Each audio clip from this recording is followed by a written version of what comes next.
Okay, we want to bring in Amy Kawada now. She's live with the reaction from some restaurants here in Baltimore on Anne Arundel County's new executive order on indoor dining. Amy. Maxwell, restaurant managers we spoke with today say with sales already down, they're doing whatever it takes to keep their doors open and employees paid. But unfortunately for some, they say it's just not enough when only relying on delivery and takeout.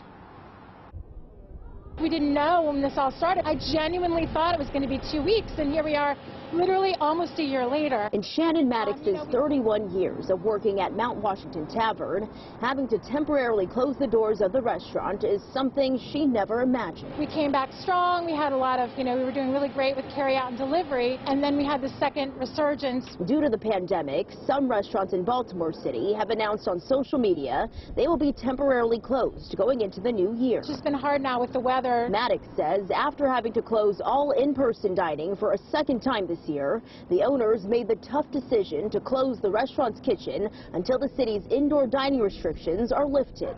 The Restaurant Association of Maryland tweeting Wednesday on Anne Arundel County's victory for restaurants maintaining 25% capacity.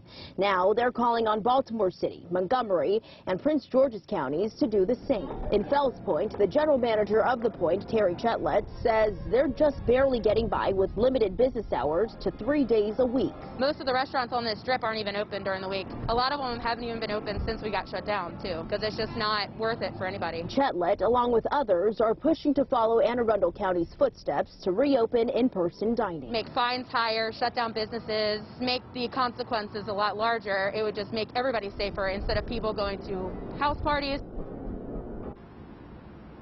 And you can still support our local restaurants here throughout Baltimore City, but remember, you can only do so through carry-out, drive-through, or delivery services.